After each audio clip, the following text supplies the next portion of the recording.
So Hunter transferred to our school last August. He was cute, smart, and actually nice without trying too hard.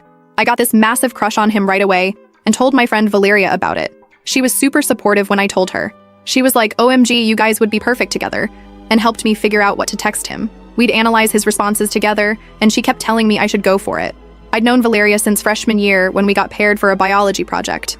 We weren't like best friends or anything, but we hung out sometimes on weekends and had most of the same classes. She always seemed supportive, helping me with math homework, inviting me to parties, that kind of stuff. I totally trusted her, which makes everything that happened so much worse. Hunter and I started talking more by October. He'd wait for me after chem class, and we'd walk to lunch together. Nothing major, but I was seriously falling for him. Valeria kept asking for details about our conversations, which I thought was just her being a good friend. One time, he complimented my presentation in history class, and I literally texted Valeria from the bathroom immediately after. She replied with all these heart emojis and said, "He's definitely into you." She even helped me pick out my outfit for the next day. I spent like 2 hours trying on different sweaters while FaceTiming her. My mom noticed how much time I was spending getting ready for school and kept teasing me about having a crush. I didn't tell her about Hunter, though. My parents are the type who'd want to meet him immediately and analyze everything, which would have been mortifying. In November, I finally got brave enough to ask him to a movie. Valeria helped me draft the text, telling me exactly what to say. I was so nervous that I had to close my eyes when I hit send. He took forever to respond and just said, "Sorry, was busy" on Sunday night.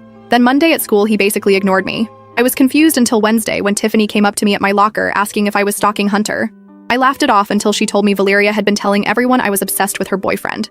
Her boyfriend? I had no idea they were even talking. That afternoon, I saw them together in the parking lot. He had his arm around her waist. When she saw me looking, she whispered something to him, and they both laughed. I felt like such an idiot. I couldn't even focus in class the rest of the day. My English teacher, Mr. Benson, asked if I was feeling okay because I kept staring out the window instead of participating in the discussion. I mumbled something about not sleeping well, and he left me alone. That night, I couldn't stop crying. My brother Rodney heard me through the wall and knocked on my door asking if I was okay. I told him it was just period stuff to make him go away. I didn't want anyone to know how stupid I felt. I confronted Valeria the next day at lunch. I was shaking so much I could barely hold my tray. I asked her how long she'd been dating Hunter, and she just casually told me they'd been together since September. The whole time she was helping me text him, they were already dating. When I asked why she pretended to help me if she knew I had no chance, she just shrugged and said she thought it was better than telling me to back off. She didn't even seem to think she'd done anything wrong. I just stood there with my lunch tray, feeling like everyone was watching us. By Friday, the rumors were everywhere. According to Valeria, I'd been desperately chasing Hunter even though I knew they were dating. She showed people our text conversations about him, twisting everything to make me look crazy. I started skipping lunch because I couldn't deal with the stares. My parents noticed I wasn't eating and started asking questions. I told them I was just stressed about upcoming tests. Dad even made my favorite pasta dinner that weekend to cheer me up, which just made me feel worse for lying. My friend Ruby sent me screenshots of a group chat where Valeria and her friends were talking about my obsession. Hunter was in it too, calling me that weird girl who wouldn't leave him alone. I wanted to die. I deleted all my social media apps from my phone for the weekend. Mom kept asking why I was so quiet, and I just blamed it on period cramps again. I spent most of Saturday in bed watching TikTok and ignoring texts. My friend Jess invited me to a movie, but I made up an excuse about family obligations. I couldn't risk running into Valeria or Hunter. December sucked. Someone wrote "stalker" on my locker. My lab partner Sam asked to switch because he heard things. When I tried telling Tiffany my side, she cut me off saying Valeria had warned her I'd make up stuff. In chemistry, we had to do group work, and nobody wanted me in their group. The teacher had to assign me to a team, and they barely spoke to me the whole period. One girl literally moved her chair away from me like I had some contagious disease. The holiday dance was coming up, and I had already bought a ticket before all this happened. I ended up giving it to my brother's friend and telling my parents I had too much homework to go. They were concerned about me becoming antisocial but didn't push it. I spent winter break hiding from everyone. My cousin came to visit for Christmas, and even though we usually get along great, I barely talked to her. My aunt kept asking my mom if I was going through something, and I overheard them talking about teenage depression one night when they thought I was asleep. When school started again in January, I tried to keep my head down, but Valeria kept making it worse. She and Hunter would make out right in front of me. She'd text me stuff like, "Hunter thought your outfit was funny today," then deny sending anything. My dad sat me down one weekend and asked what was going on. He thought maybe I was using drugs or something. I almost laughed at how wrong he was. I ended up telling him I was just stressed about college applications, even though those were still months away. He seemed relieved it wasn't drugs and offered to help me research schools, which made me feel even more guilty about lying. In February, someone made a fake Instagram with my photo that sent creepy messages to Hunter. Everyone assumed it was me. I got called to the counselor's office and they called my parents. I kept saying it wasn't me, but no one believed me. My mom had to leave work early to come to school for a meeting. She was so confused and embarrassed. The counselor showed us the messages and they were so cringe. Stuff like, I dream about you every night and we're meant to be together.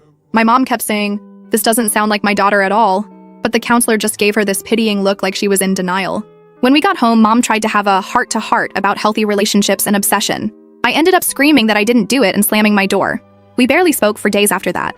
The only person who still talked to me was Ruby's freshman sister, Yael. She believed me because Valeria had been mean to her before too.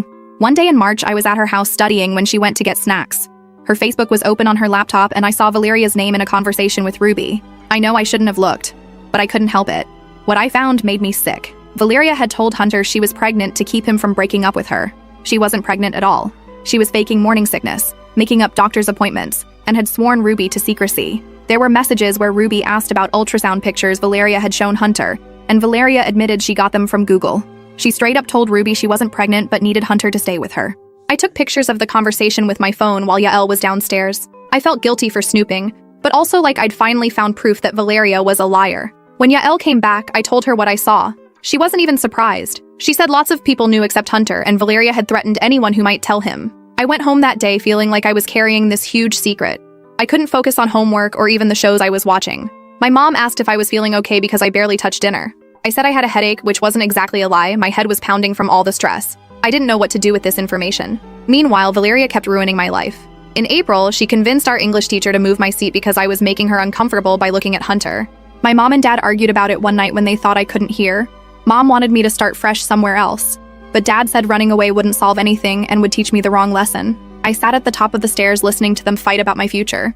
Rodney found me there and sat down next to me. He's only 14, but sometimes he seems smarter than me. He asked if I was okay, and for some reason, I actually told him the truth about everything. The crush, Valeria's lies, the fake pregnancy, all of it. He just listened without interrupting, which was weird for him since he usually can't shut up. When I finished, he said Valeria sounded like a psycho, and I should tell Hunter the truth. I explained how no one would believe me and it would just make everything worse. He couldn't understand why I wouldn't just fight back. Then, Hunter posted this big prom proposal for Valeria on Instagram with the caption, "Can't wait to start our future with the mother of my child." Everyone was commenting congrats about the baby. I snapped. I made an anonymous email and sent Hunter all the screenshots from Ruby and Yael's conversation. I showed him the fake ultrasound matched with the Google image. I included details only Valeria would know. I felt sick after I sent it. I couldn't sleep that night, just staring at my ceiling, wondering if I'd made everything worse. My mom came in to check on me because my light was still on at 2 a.m. I pretended to have fallen asleep reading. 3 days later, everything exploded. Hunter confronted Valeria, and she admitted the pregnancy was fake. But she somehow turned it around and said I'd been plotting revenge because I was jealous. She claimed I catfished her to get her to reveal her secrets. Hunter broke up with her. But that just made things worse for me. People were grossed out by her lie, but even more disgusted by my obsessive investigation and cruel exposure of her personal stuff. Sam said in chem class that only a psycho would collect evidence for months just to destroy someone. Ruby confronted me about stealing conversations from her sister's computer. Even though Yael told her she showed me willingly, my phone blew up with texts from numbers I didn't even recognize, calling me a psycho stalker and worse. Someone made a fake Twitter account with my name that posted creepy obsessive stuff. I showed my parents and they were horrified. Dad wanted to go to the police, but Mom said there was no way to prove who was behind it. Last week, Valeria's parents complained to the school. I got suspended for cyberbullying and creating a hostile environment. Hunter texted to thank me for telling him the truth, then blocked me on everything. My mom cried when the principal called about my suspension. Dad got so angry he had to leave the room during the meeting. When we got home, they argued again. Mom saying we should have switched schools when we had the chance. Dad saying the school was completely out of line, punishing me instead of Valeria. I locked myself in my room and put my headphones on so I wouldn't have to hear them fighting about me. Rodney slipped a chocolate bar under my door with a note saying, "This sucks, not your fault." It made me cry even harder. So I exposed someone who humiliated me and spread lies about me for months. I revealed a manipulation that was trapping someone in a relationship built on a huge lie. But now I'm the toxic one. I'm the villain. Is it ever okay to expose someone's secrets if they hurt you first?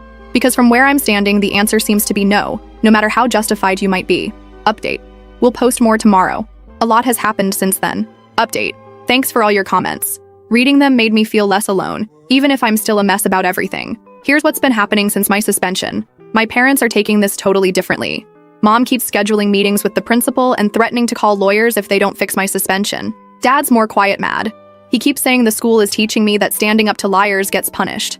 They're arguing constantly when they think I can't hear them. Mom thinks the school is handling everything wrong, but she also thinks I should have come to her before sending those screenshots to Hunter. Dad says I did the right thing exposing a liar, but he's worried about how this will affect my college applications. They both keep asking me if I'm okay, but in completely different tones. Mom all concerned and gentle, Dad trying to sound casual, but obviously worried. They got my suspension reduced from 2 weeks to 1, but going back to school Monday was awful. People weren't just whispering anymore. They straight up walked away when I approached. My usual lunch table was suddenly full when I tried to sit down. I ended up eating in the bathroom stall that first day back. I know it's gross and pathetic, but I couldn't face the cafeteria again after that first rejection. I kept thinking about those scenes in movies where the outcast kid eats alone, except in movies they usually look all cool and unbothered. I just felt like crying the whole time. When I got home, Mom asked how my first day back was, and I lied and said it was fine. But then I went to the bathroom and threw up from the stress. Rodney heard me and knocked on the door asking if I was okay. I told him I maybe had food poisoning. He offered to make me toast, which was actually really sweet. The school counselor had the nerve to suggest I write Valeria an apology letter. When I said no way, she gave me this look like I was being difficult and said something about taking responsibility regardless of provocation. For what? Telling the truth? She gave me this worksheet about conflict resolution and empathy building to fill out. It had questions like, how might the other person feel about what happened?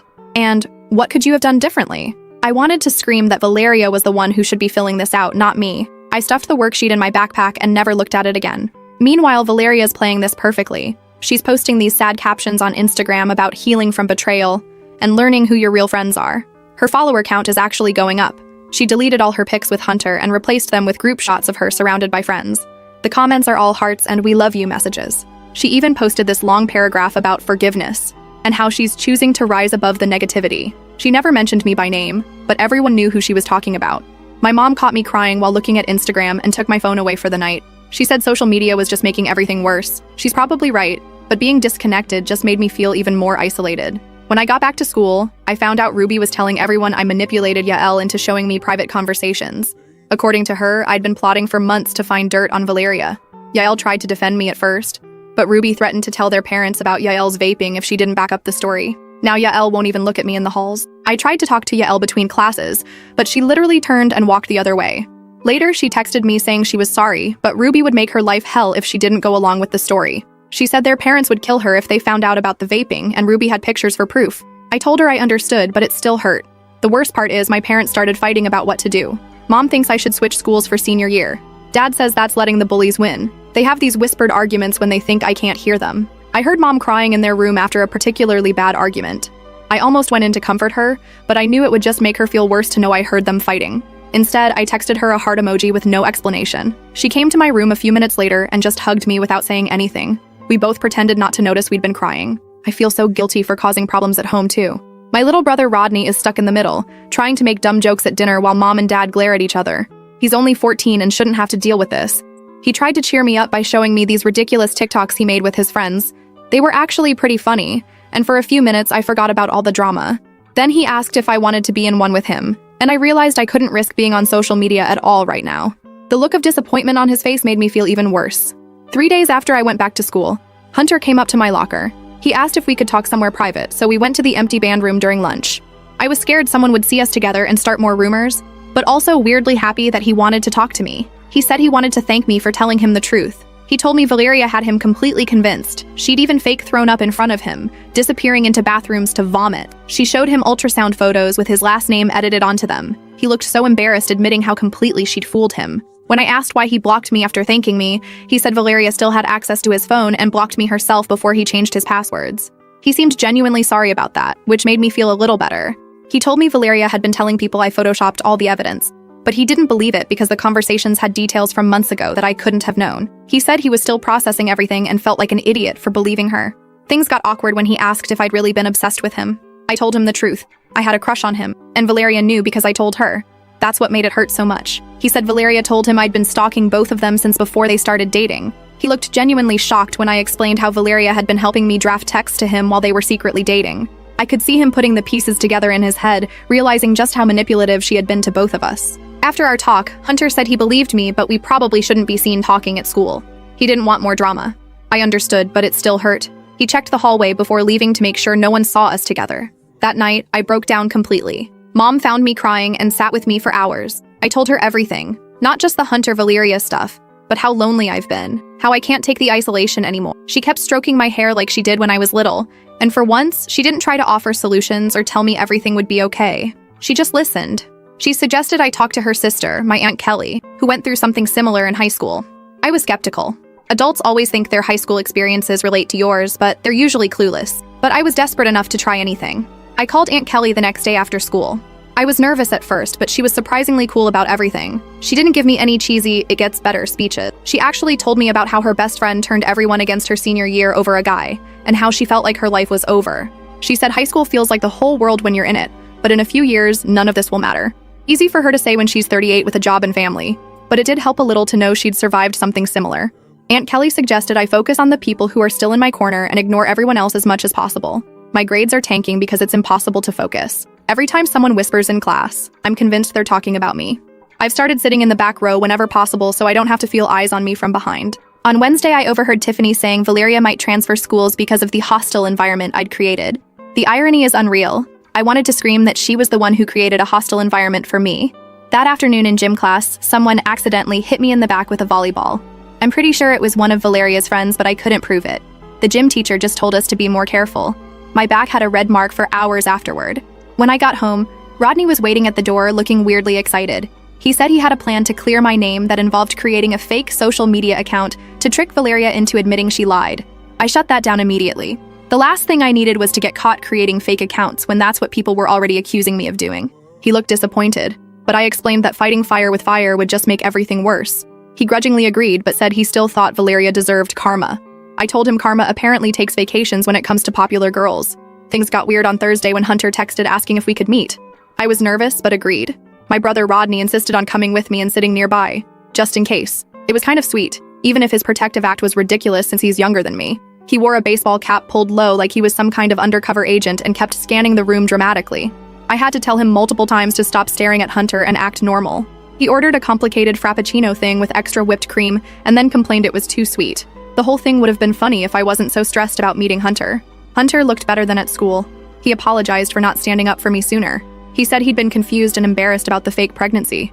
He kept fidgeting with his coffee cup. He told me he felt stupid for falling for Valeria's lies. He said the more he thought about it, the more red flags he could see, but at the time he was flattered by her attention. He mentioned that she was always checking his phone and getting upset if he didn't respond to texts right away. We were actually having a good conversation until Valeria walked in with two friends. Not a coincidence.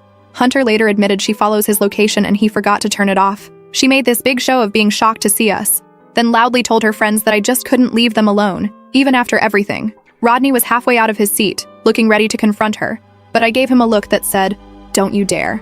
Valeria's friends were taking pictures with their phones, and I knew this would be all over social media within minutes.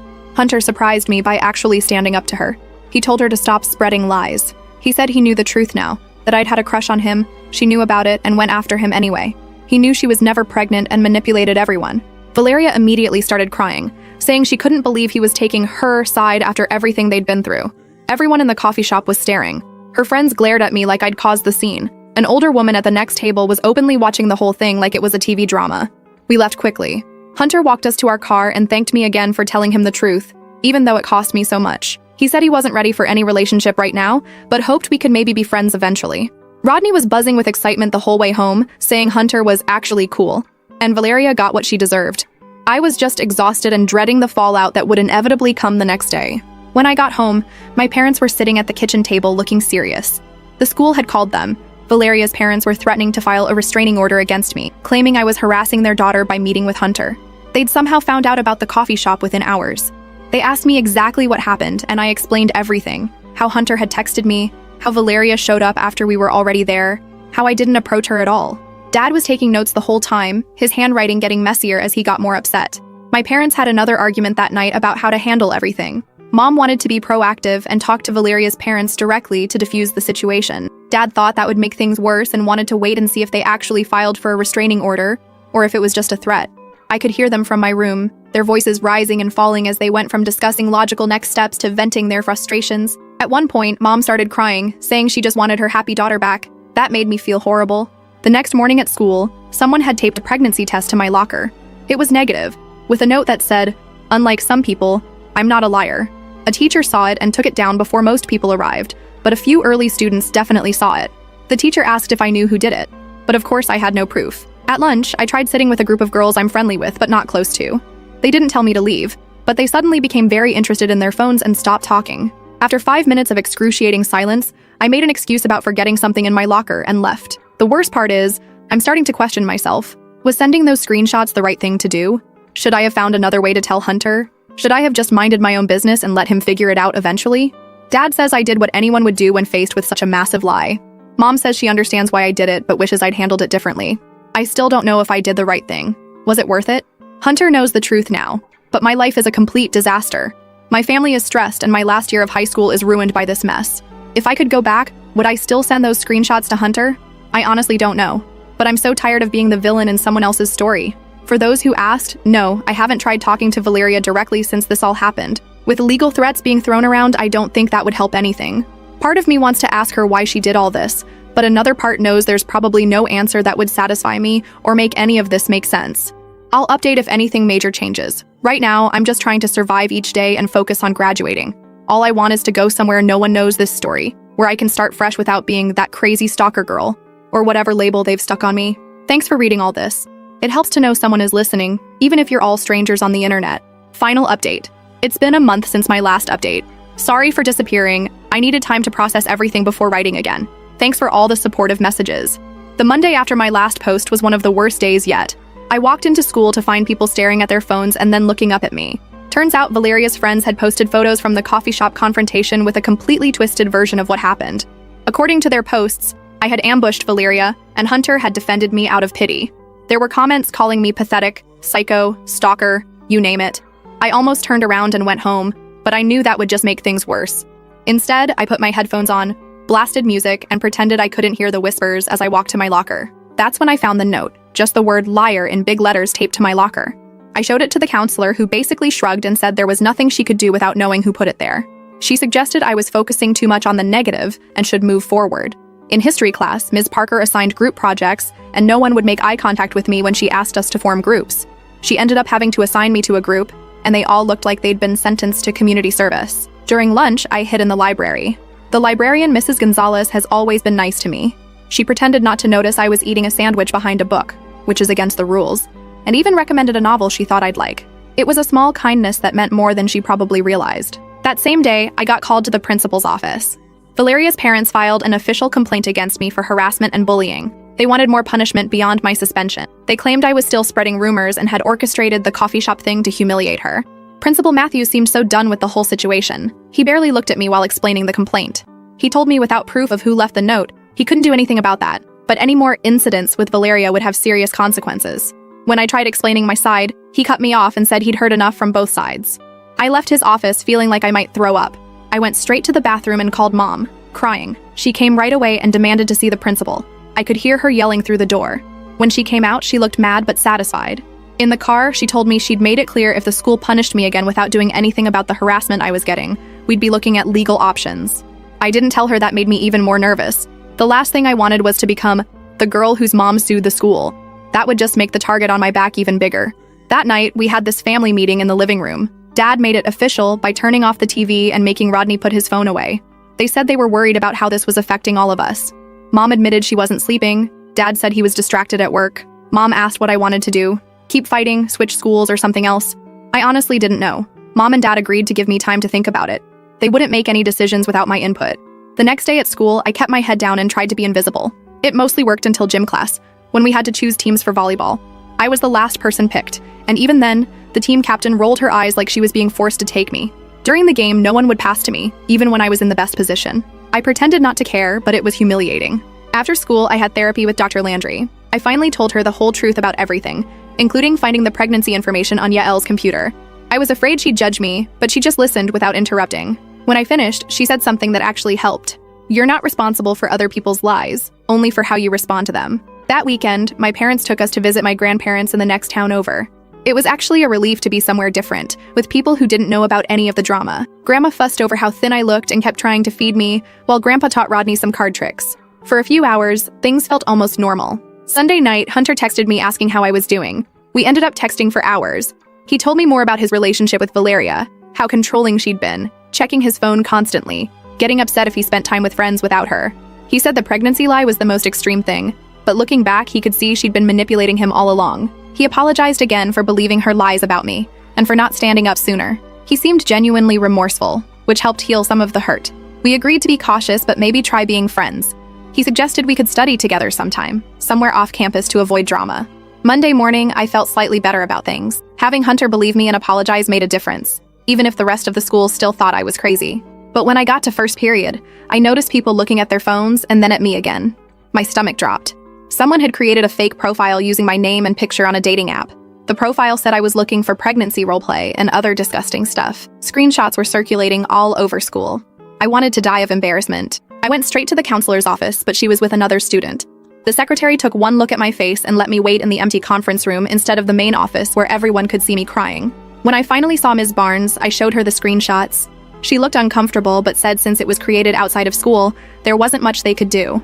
I asked if they could at least make an announcement that it wasn't me, but she said that would just draw more attention to it. I called Mom from the office and she came to pick me up. I couldn't face the rest of the day with everyone thinking I'd created that profile. In the car, Mom was furious. She wanted to go straight to Valeria's house and confront her parents, but I begged her not to. That would just make everything worse. Instead, we went home and reported the fake profile to the dating app.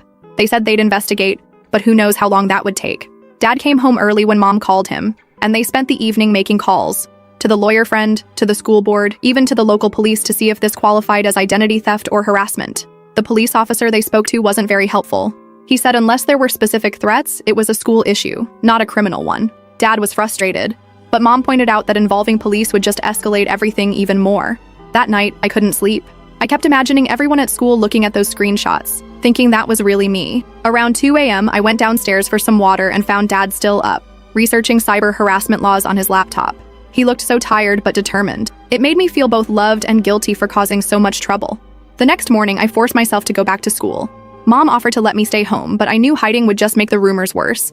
I put on my most confident outfit, black jeans, boots, and the denim jacket I always get compliments on, like armor. In English, Mr. Benson paired us for peer editing, and everyone shifted anxiously when he called my name. He ended up partnering me with Jane, a quiet girl who usually sits in the back. To my surprise, Jane was actually normal with me. She didn't act weird or avoid eye contact, she just asked about my essay and gave thoughtful feedback. When class ended, she mentioned she'd seen the fake profile and knew it wasn't really me because the writing style was completely different. It was such a small thing, but knowing even one person didn't believe the worst about me felt huge.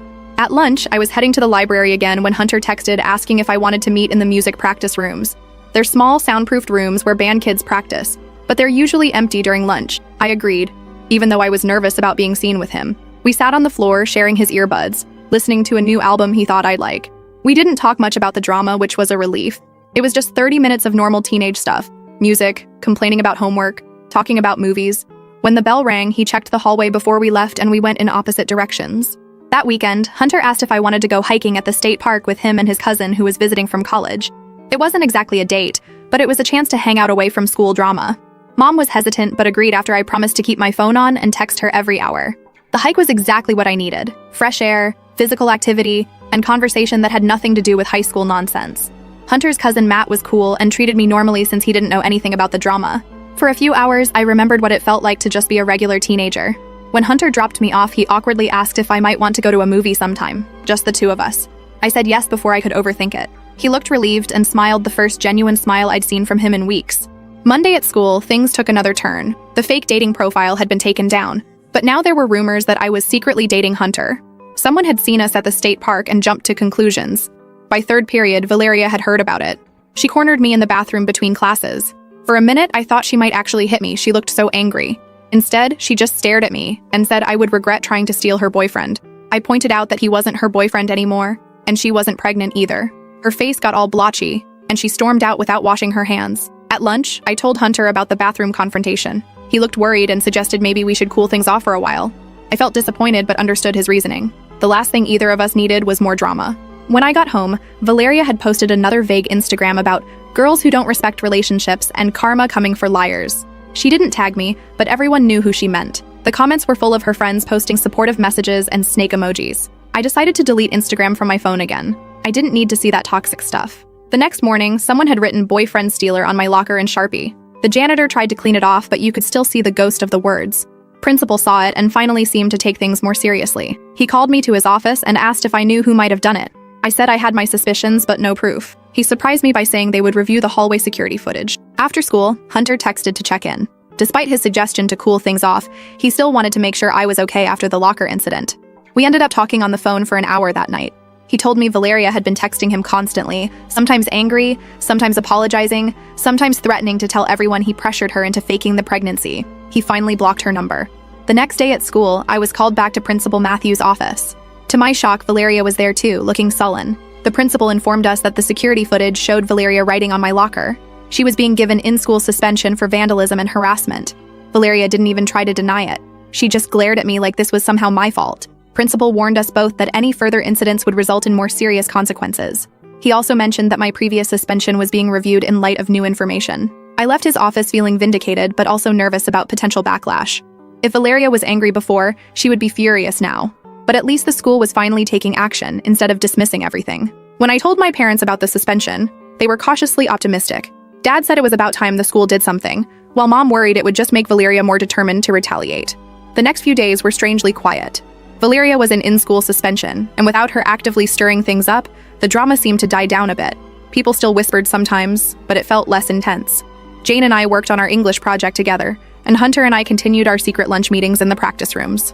On Friday, Hunter officially asked me to go to a movie with him on Saturday. Not as friends, but as a date. I said yes, even though I was nervous about how people would react. We agreed to go to a theater in the next town over to avoid running into anyone from school. The date was both wonderful and awkward. We were both so nervous that we barely talked during the first half of the movie. But afterward, over pizza, the conversation finally started flowing. We talked about everything. Our families, our plans after graduation, our favorite music. It felt normal and nice. He held my hand as we walked back to his car, and I didn't even worry about who might see us. When he dropped me off, we sat in his car talking for another hour. He apologized again for believing Valeria's lies and explained how manipulative she had been throughout their relationship. When he finally kissed me goodnight, it felt like the first good thing to happen in months.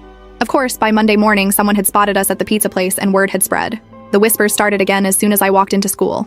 In the bathroom, I overheard two girls discussing whether I had stolen Hunter from Valeria, or if he was just using me to make her jealous. Neither considered that maybe we actually liked each other. Valeria was back from suspension and clearly knew about the date. She walked past me in the hallway and deliberately bumped my shoulder hard enough to make me drop my books. She didn't say anything, just gave me a cold look and kept walking. At lunch, Jane waved me over to her table.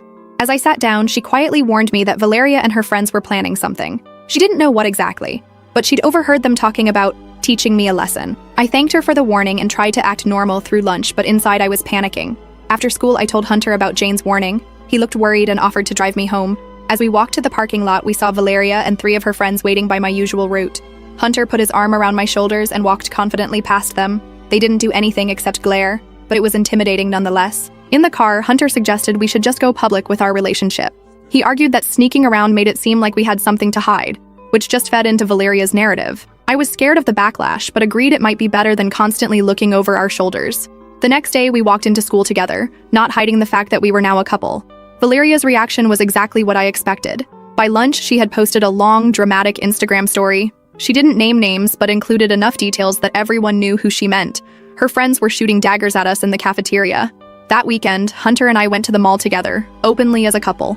We ran into a few people from school, but most just nodded and went about their business. Someone took a picture of us, probably to send to her, but we decided not to care. My parents have relaxed a little as things have improved. Mom still checks in more than she used to, but she's not hovering constantly. Dad has been teaching me to drive his car on weekends, which gives us time to talk without directly discussing all the drama. Yesterday was the last day of school before break. As I was cleaning out my locker, Tiffany walked by with some other girls. Instead of the usual dirty looks, she just nodded. Summer starts tomorrow. I'm focusing on my driving test, getting ready for college applications, and trying to rebuild my life. My family is closer now. I know who my real friends are. Not many, but that's okay.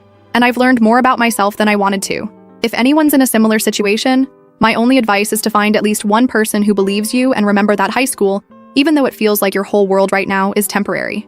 The people who matter will eventually see the truth. Thanks for reading to my mess of a story. It helped more than you know.